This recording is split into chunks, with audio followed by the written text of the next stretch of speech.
Okay, so next up, we are going to talk about a short clip that was a part of a longer video that was published to the Eight at the Table channel on YouTube. Hmm. Eight at the Table, popular YouTube channel. They got like 145,000 subs, a lot of videos. They get a lot of clicks, a lot of views. So they're big on the hip hop scene, dealing with modern relationships. So this was a short clip from a longer clip on that channel. I will post, obviously the link to this clip is in the video, is in the description of this video, but I'll also post a link to the longer uh, video from the Eight at the Table show. It's about a 45-minute conversation. Some good stuff. But in this particular clip, the content creator, what's her name? I forget her name. Well, Her name is Pearl, and she has a channel herself called Just Pearly Things, so y'all can check that out as well. But her name is Pearl. She likes to bring a lot of statistics and analytical data into the relationship conversation. And so on this particular excerpt from the Eight at the Table episode in which she appeared in, she's talking about how government programs and things like child support and alimony have added to the disillusionment of modern relationships.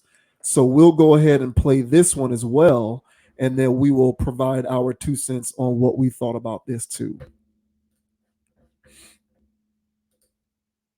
Why I think women are worse nowadays is we're bailed out. We are paid to leave marriages and we're paid to be single mothers. If you pay someone to do something, they're going to do more of it. You don't fear consequence. Yeah, and so when women like men, and if men were paid to be single fathers, I'm sure there would be more. What? And so what happens is women, like, again, how do most relationships start? Situationships, and girls want to get the kid from the guy, and they want to get pregnant. There's whole Reddit threads of women trying to figure out how to get a guy, get a guy's kid. And even this has been on national TV. This is how big this problem is.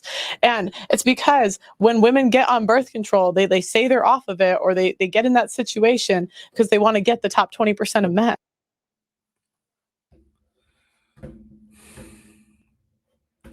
And right on cue, an ad plays. Once the video is ended. So yeah, she's talking about women wanting to get the top 20% of men or whatever, and child support and things like that being used as a tool to get men, but then also a bailout and a catalyst for why relationships fail because women want the kid. And then I'm guessing what she's meaning is you get the kid and then you have a revenue stream as a result. No need to keep the relationship going when I now have what I was out for, which was the revenue stream. So again, there was a lot more in that particular video from Eight at the Table. I will post a link to that video in the description of this video so that y'all can check that out. But Penny, for your thoughts on this particular angle of it. This is a deep topic in the sense, at least for me, and in the sense that this plays into politics and what the government has done in order to, I mean, they call it subsidies and stuff like that, but these types of government programs, um, there's a rhetoric out there that it's intentional. And I would argue that it also is, in the sense that there's enough statistics out there that shows that if you're giving people money, it incentivizes them to do whatever you're giving them money for. And so there's enough statistics out there that shows that if you're giving, for in this situation, single mothers, more money just for having children, then there's going to be women who see the benefit of just having children and not having a father in the house. And so, my problem with this isn't so much women; it's more or less the structure that we have politically that enables this type of behavior. And I had a discussion, with somebody, close to me about situations like this because they were upset. They were upset that certain government funding was going to get cut or whatever.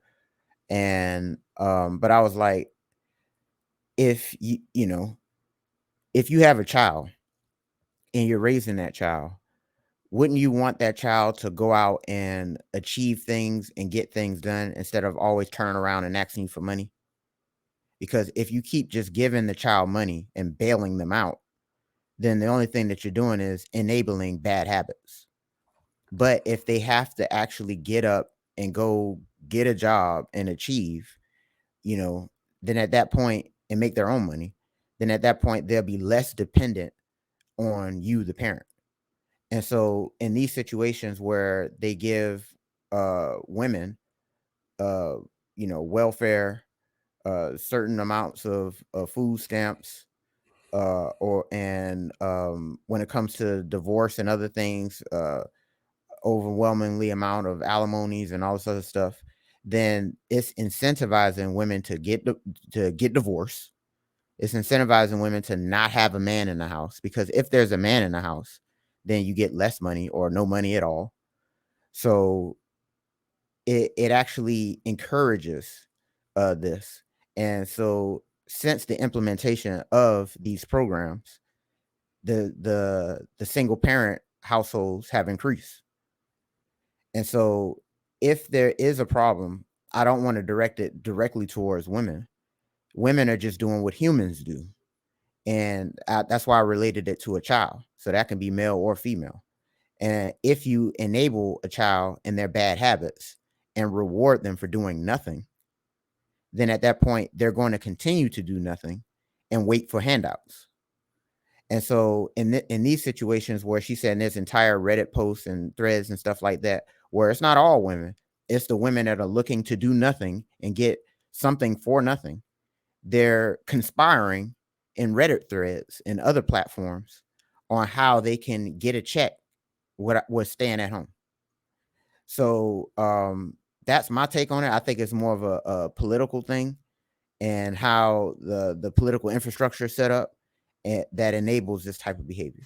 So what about you, sir? How do you feel about it? Yeah, you asked the question, wouldn't you want your child to be able to go out and learn how to be self-sufficient and earn and make money and do all of this stuff instead of always turning around and asking you for a bailout?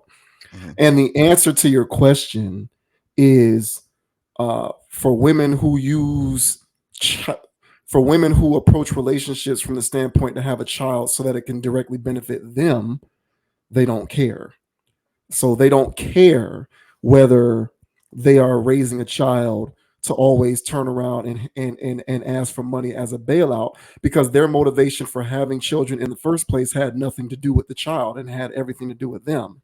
Mm-hmm. So if your approach to having children is having a child by a man with money and resources so that you have the option to leave the relationship but still be taken care of financially, it stands to reason that the reason why you wanted to have that child in the first place had everything to do with how it would benefit you, and not with having a child because you wanted to have a child and raise a family. So sadly, the answer to that question is no. For women who operate in this kind of space, they don't think about that, because what they're thinking about is themselves when it comes to their motivations for having kids. But moreover, I thought when I first watched this, I asked myself, and I still don't know the answer to this question. Mm-hmm. I asked myself a chicken or the egg question, Mm-hmm. right? So when you say chicken or the egg, it's a which came first. Mm-hmm. Which came first, hypergamy or subsidized programs? Which one of those things came first? Historically, one might argue hypergamy came first, because things like child support and alimony are like a modern civilization type phenomenon. Mm-hmm. I don't think that there was alimony and child support during ancient times where essentially the men with money and resources were given the opportunity to procreate, and poor men and men of service were disqualified from having the opportunity to do so. So if you fast forward into modern times, I often talk about hypergamy because Mhm. I think hypergamy is at the root of what is messing relationships up.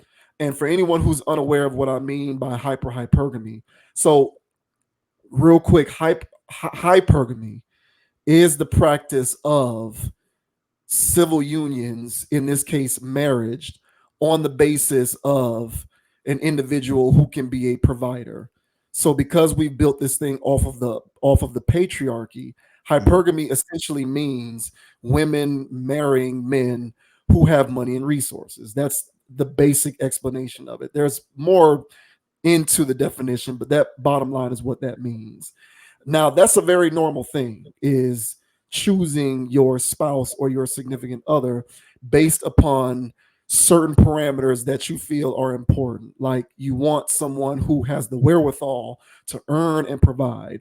That's basic. Those are basic hypergamy principles. So, in other words, a guy who's poor, who can't provide, who has no tangible skills to speak of, and who can't be a provider for a spouse or a child would not be suitable to procreate because he just doesn't have the means to be able to take care of his business. And so those guys are in effect disqualified from having the opportunity to have kids, and that woman exercise hypergamy. Hypergamy is something that's been around for a long time. In my opinion, I do find it to be practical because I don't think any guy should be having kids or trying to maintain families when he does not have the wherewithal to provide for them. That's my personal opinion. But where I started using the term hypergamy is when the concept of hypergamy suddenly went on steroids, where it suddenly became a woman's prerogative to disregard men who are able providers and who can earn money and do what they want to do because you feel as though it's your prerogative to reach for the stars and date a guy who is a top 10 percenter or a top 20 percenter because in your mind that's what being a provider means. So no longer is it sufficient enough for a guy to be an adequate earner in the 60, 70, 80K range. You need your guy to be the tallest of the tallest and the fittest of the fittest, the most intelligent of the intelligent, but also be a millionaire or make $100,000 plus a year. And that's what is suddenly becoming the baseline standard for being able to get a successful relationship as a man. I characterize that as hypergamy. I started using the term hypergamy to describe that. Now, why do I bring that up? I bring that up because if we're going to tie that into this woman's central point, I Mhm. believe that hypergamy preceded the advent of things like these programs and whatnot. Because I think what started happening was um, women would exercise their hypergamistic tendencies and get with men who have extreme value. And then the motivation suddenly became to dissolve the relationship because they knew that they were going to be taken care of by these incentivized programs. So I think the programs accelerated the rate of relationship anarchy, but I think the progeniting behavior was women becoming hypergamous in the first place. Now, you know, I think men open the door for hypergamy to take place, personally, in my opinion. But I think that this idea of incentive programs, child support, alimony, I think that all of that stuff is sort of a byproduct of what I think is a preceding behavior and habit that was going on for some period of time before all of that stuff started. Now, of course, that doesn't go so far as me saying that she doesn't have a point because she Mhm. does. I just think that it's a smaller component within a larger picture of a lot of other things going on. And so, I think that if hypergamy wasn't actually a thing, women wouldn't care so much about getting with top 20 percenters. And then those, relationships proceeding to have a higher rate of ending because there's incentive to end because you lose nothing by the relationship ending because you'll be taken care of after the fact. So, it all factors into it. it speaks to the extreme level of imbalance with what's going on, which, all this stuff is a factor. It's not just one thing, it's several things going on concurrently. I just kind of look at it and I'll say, okay, well, what was the progenation of a lot of this stuff? Because, there was, hypergamy taking place before we had these programs. I would just imagine that before we had these programs, women either stayed in the relationship because they saw that there was no incentive to leave, or they left but had to figure out how to be self-sufficient upon leaving because they knew that they could not be taken care of by, agendas and governments and programs that saw fit to extract a man's resources in order to continue to take care of women who otherwise can't take care of themselves, for something that they willfully got themselves involved in when you talk about marrying a man, or at the very least having a child with him. So I think there's a lot of things going on. So you started off by saying that it's something that runs deep. I completely agree. Obviously, it's not so simple as merely saying child support has messed it up because women can leave and still get money. There's more going on. There's more to it than that. And I kind of, trace it all the way back to the source of when we had this shift in the motivation for modern women to even start to enter relationships in the first place. What is that motivation, and how has that contributed to some of these ancillary observations such as alimony and child support? Well, so my stance is that there's been enough evidence.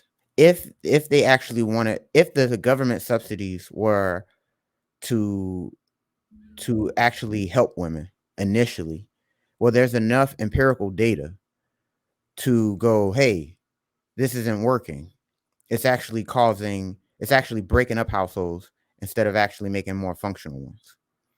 Then at that point, if they were actually doing these things to actually help people, then they would find a way to develop these programs so people could use them initially, so they can get on their feet and then be on their way.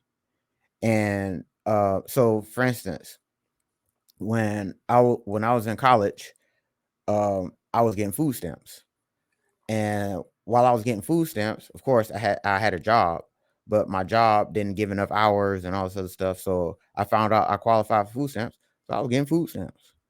And so as I was getting the food stamps, I didn't want food stamps forever. But as I was struggling to pay bills and all this other stuff, yeah, that shit helped. But then it got to a point where I had to renew. And I was in between a crossroads. Either I could get more hours from work, which would pay me more money, but then I would be disqualified for food stamps, or I could not get more hours, because if I got more hours, I would have more money, but I wouldn't have enough money for food. So, or I could not get more hours, get paid less, but still have more money for food. So while I was torn between that crossroads, it was like average hours or something like that. So I decided to get less working hours so I can get more food stamps. I didn't plan on being on food stamps for that next cycle. I wanted more hours. But so that was me in that little situation. So I can only imagine if there's women out there who have, multiple kids or a kid or something like that, and these programs are saying, "No, you can just stay at home." And now you got Section 8 and your rent is little to nothing every month. Or they could go out and do for themselves and struggle in this economy or whatever, and try to make it happen, but you're not going to be paying $8 a month in rent. So which one are you going to choose? Nah, I'm going to choose to not work and only pay $8 a month in rent. And if I have more kids, that's more money every cycle. So it incentivizes people to not do anything. So Yeah. then that's why you have these circles of welfare kids and welfare babies where there's no father in the house, and the mother is just either at home or work a little to nothing job so she can keep the cycles going. And the kids are running amok. And our last discussion, we talked about a principal man in a marriage, in a situation where he's trying to instill principles into his own child. But if these programs are saying no man can be in a house, because that's what these programs do, then there is no principles being installed into these kids, male or female. And so then in these areas where there's high welfare, I'm sure there's a correlation of high crime. And crime itself is an industry because, well, crime pays. And it pays the government, it pays other things. It keeps certain people out of certain loops. So there's a cycle that there's enough statistics on this to show that if you want crime to go down, if you want other things to go down, then we need more solid family structures. But if there's these things in place that circumvent that, it doesn't allow for it because human nature takes over, and humans are naturally lazy. I would argue humans are naturally lazy. They naturally just want to do nothing.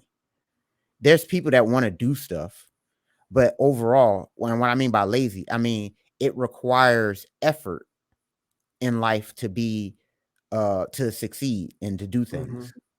And what I've realized in human behavior is a lot of people, and all of the stuff that we talk about every week, they choose to not take that extra effort to be a better version of themselves because that's the more normal thing to do. It's easy to do that. So when I say lazy, I mean it's easy. It's easy to not do anything.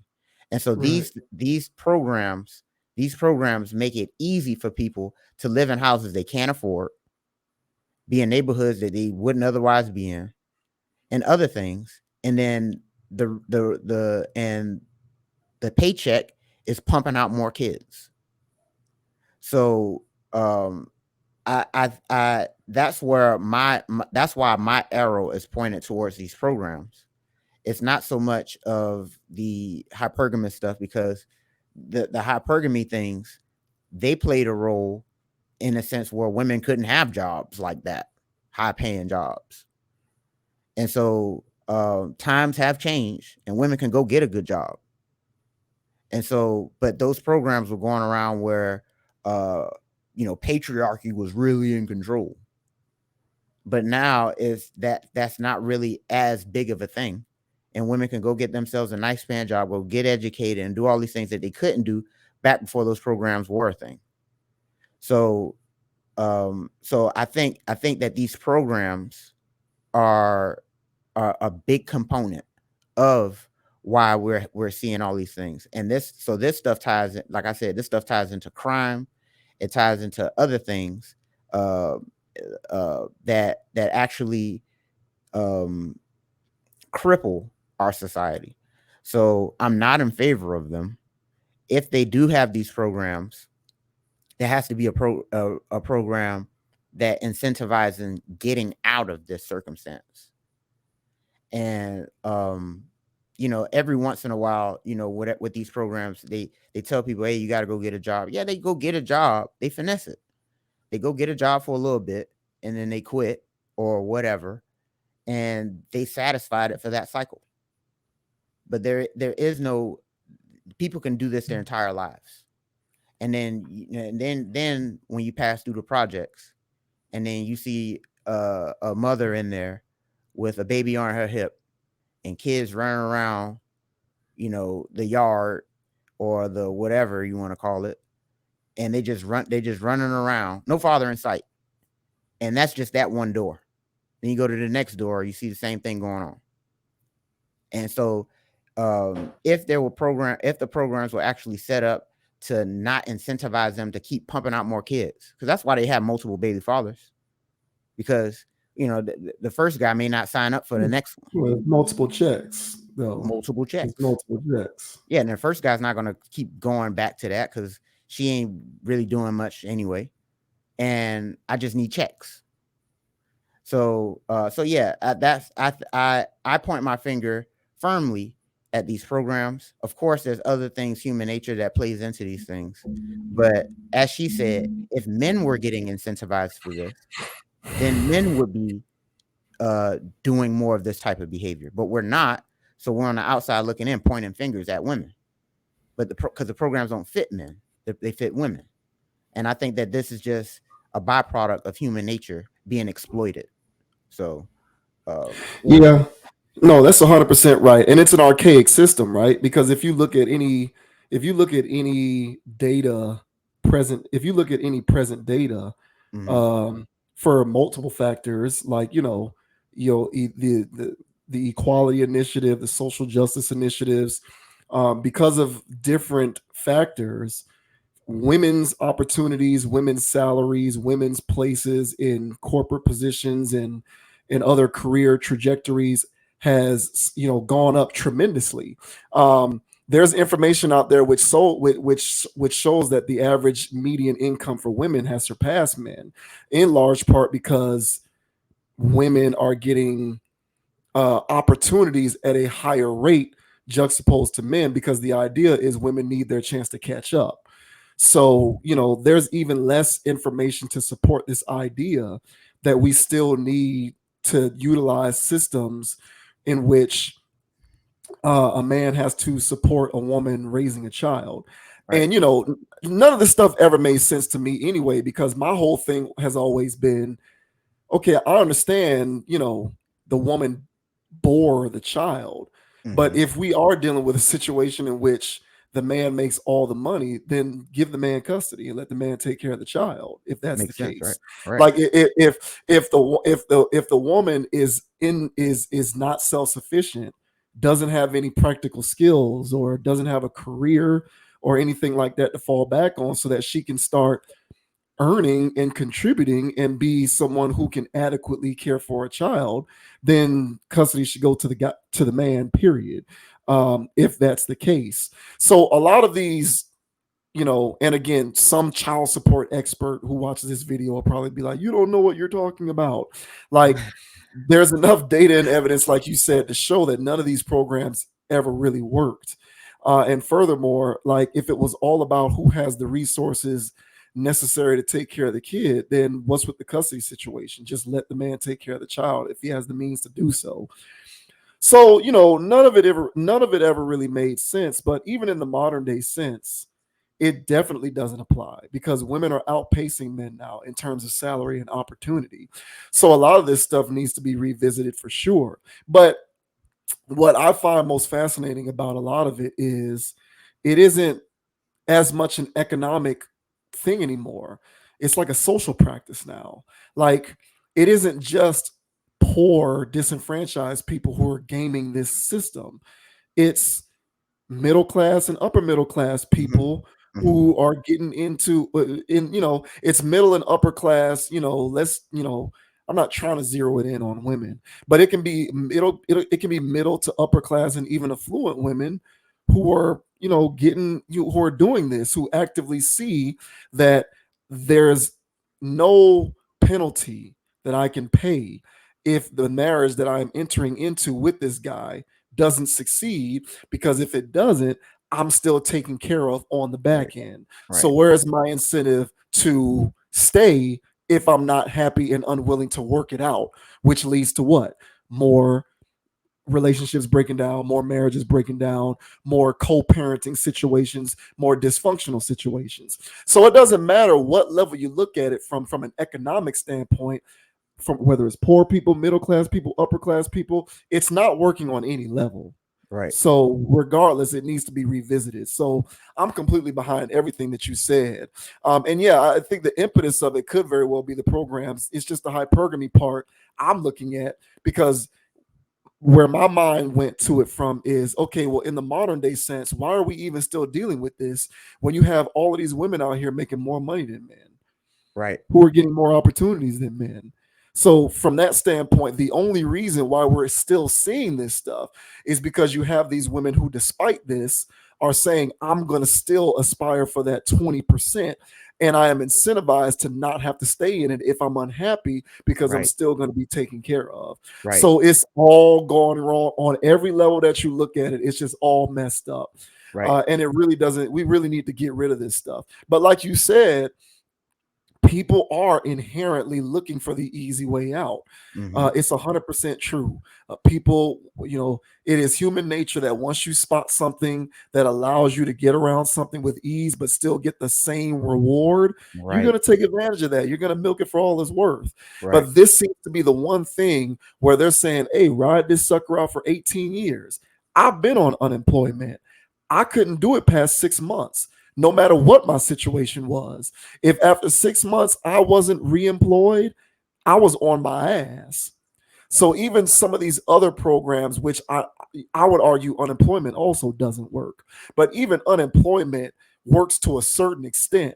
After a certain amount of time, you get cut off. Mm-hmm. And they say it doesn't matter what you got going on, bro. You need to either figure this out or die trying, or maybe not, or maybe you just get phased out and you end up destitute. But you can't ride this whole thing for a long time. But when it comes to these other things like child support, they give you an 18-year leash to basically just receive a check for not contributing anything. Right. And so, yeah, I think there's multiple things going on. I think that, like you said and what she said, it's definitely factoring in. It's factoring into why a lot of relationships are not working anymore. But it's a component in a larger, pot of why they're not working. It is unfortunate. Yeah, and I'll also say this. So I spoke about the government programs, and it's also because we touched on alimony. It's also the judicial system.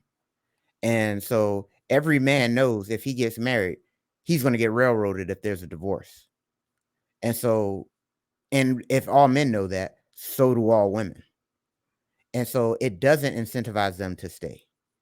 And so if there's a situation where, I've paid my fees for this, that's what the women are saying. Like, I did my time. I got married, we was in it for 3, 4 years, 5 years, 10 years, whatever it is. I can cash out now. Now I'm going to get a check for just being divorced. And there's also that game also being played. And so, yeah, that the whole system, the way it's set up, to me, if men were actually men in this country, then at that point, this country couldn't be run rampant by corporations. And corporations who, through lobbying and other things, they make sure that the country stays in the situation that it is so they can always stay at an advantage. But if men were actually men on their square, having families, raising principled children, then that challenges consumerism. Yeah. And so the judicial system, all of these programs, they are all, to me, used to conspire against masculinity as a whole. And so if you don't have fathers in the household, if you don't have, then you're raising generations of children, men who aren't going to be as firm on their square as they need to be, women who are now more inclined to milk the system later on when they grow up, and then do the same cycle to the next generation of men, and so on and so forth. And that's why divorce rates are so high now. On top of all these other influences that are bombarding them through consumerism. So it's a perpetuating cycle of madness. Mhm. And the key component of it is targeting masculinity as a whole, in my opinion. And we talked about this before, about how masculinity is being targeted. And I think that this is a component of masculinity being targeted by taxing them. And if I tax you, then at this point, you're not going to have enough financial grounding to pass on generational wealth if I tax you. Yeah. So if we incentivize the women to tax you, it's not coming from us. That's what they're saying, the government. The women are doing it to you, but we're going to empower them to do that to you. And then the human nature aspect comes in of getting something for nothing. And like you said, if you can find a way to get to that task by just floating on a lazy river instead of using your feet and walking, people are going to use that lazy river, especially if they can get there faster. So that's why these programs to me are so detrimental. And if politics and the government was run the way that everybody thinks that it should be run, then this would have been rectified a long time ago. But for the mere reason that it's still going on now after so many generations of empirical evidence, to me this screams conspiratorial type of stuff in the sense that masculinity is being targeted. So so is it the government per se? I just told you corporations low key run the government. And so through their lobbying and through their efforts to make sure that people just consume. And so that's why I said this is such a nuanced conversation, so many angles to it. And but I feel like we're touching on enough of the antennae, that's going on here. Yeah. No, you're 100% right. Because even think about this is the last thing that I'll say. Even think about the majority of people who participate in the consumer industry are people from lower socioeconomic situations. Right. Because when you don't come from much, you have a higher propensity to spend your money on anything. Right. So it stands to reason that when you are perpetuating this cycle of not raising people to be principled, you're also not raising people to understand the importance of valuing what they earn. And so they'll just blow it on anything, which to your point, funnels said corporations, because the majority of the revenue that these companies make come from people who can't even afford to own their own home, but they'll go out and finance a car or buy, $400 sets of headphones or jewelry that they shouldn't buy because they should be saving up to get their own apartment, or saving up to maybe putting money away for a college fund or something like that. So absolutely, it all goes hand in hand for sure. And I do think that it's intentional for sure.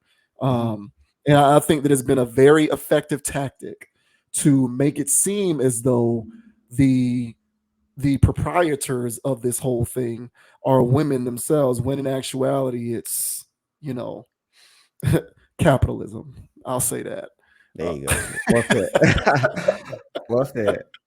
Yeah, no, we're on the same page there. It's just on the back end, it's unfortunate because of the rash disillusionment of relationships in the modern day sense. And what's crazy to me is, like I said, it's affecting all economic levels. It's not just the poor and the disenfranchised anymore. It's everywhere. Yep. And so, candidly, if I can speak for myself, it affects a guy in my shoes who's just out here looking for, a mate, and is experiencing difficulty because now I have to weed through all of this white noise. So, and this is just one piece of white noise in addition to all the other white noise that's out there. So, agreed. Yeah, but what are you gonna do, man? You just got to keep trying, right? Yeah. and if you're a principled man, have your filters on and don't be tempted by temptation, and make sure you find you a principled woman, because they're out there. Yeah, they are, and they can be just as fun as the temptation. Exactly. All right. With that said, man, that was a good conversation. I enjoyed that one. Next up.